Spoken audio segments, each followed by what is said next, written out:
Hello guys, good afternoon, good morning. Welcome to my vlog. So andito tayo ulit magluto ng napakasarap, napaka-healthy na gulay with gata. So ito na yung mga sangkap natin guys, no? Yung coconut cream kasi wala naman ditong presko na niyog sa bansang Jordan. Ito na yung mga gulay natin, talong, kalabasa, sitaw at saka saluyot. So nakahanda na sila at nakahugas na sila guys. So ito na yung kawali natin, nahanda na rin natin. Gusto ko kasi magluto sa kawali kasi malawak ba yung paghalo-halo ko kaysa kaldero. Kasi wala akong kaldero na maliit, malaki pala. Ito na yun guys, no? Nilagay na natin yung mga sahog or yung mga lamas-lamas. Yung pampabango. Luya, bawang, sibuyas, ayan guys. Pero huwag nating sunugin kasi yung baka mapait yung gulay natin. So, ayan na siya, naka-ready na siya. Ginisa natin siya guys ng olive oil. Ihulog na natin yung mga gulay natin. Pagsabayin na lang natin para sabay din silang maglambot. Pero gusto ko rin guys sa gulay is yung talagang malambot siya kasi mas makarami ako sa pagkain kaysa yung medyo malutong. Pero yung mga green leafy, gusto ko yung mga hilaw-hilaw ganun. Pero itong ganito, gusto ko mga lutong-luto. Ayan na guys, no? Nahulog na natin yung mga gulay natin. So, dagdag tayo ng tubig para lang maluto talaga siya or maglambot. Ayan, takpan natin. Sa dahan-dahan lang to na apoy guys. At saka kung need pa rin yan ng tubig, pwede pa rin tayo na magdagdag ng tubig para hanggang sa malambot talaga siya. Bago natin ihulog yung o ilunod yung gata. So, ito yung mga alaga ko pala guys. Anyway, ayan, habang nag-antay ako sa gulay ko, nakipaglaro din ako sa kanila. Ayan sila guys, ang beautiful ladies ko. Ayan na, at check na natin yung gulay natin guys.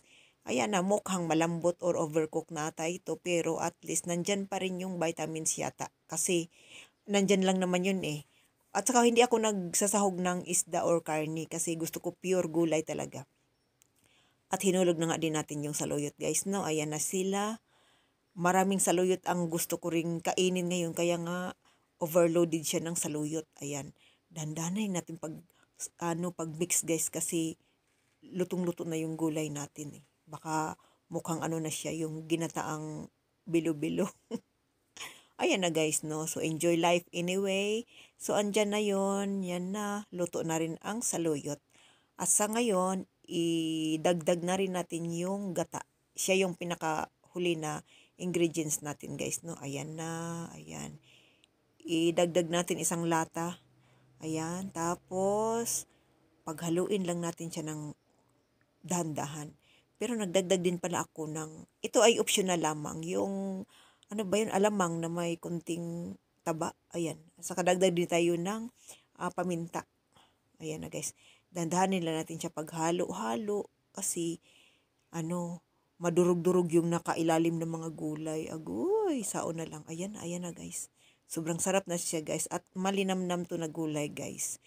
Take note pala, ayaw ko ng maraming asin kaya nga tayo na rin ang mag-adjust sa gaano ba siya kaalat or pero mas maganda talaga yung moderate lang yung salt natin guys, no, sa lahat ng mga bagay. Ayan na guys. So, dahan-dahanin lang natin siyang pagtusok-tusok dito banda sa gitna hanggang sa ma-mix natin yung yung alamang at saka yung paminta. Ayan guys. So, ready na siya guys at naluto na rin yung kanin natin. So, magtanghalian na tayo guys kasi gutom na ang lola nyo. Dumagdag ako ng kaunting asin para sa lasa niya. Ayan na guys. Keep healthy and stay strong.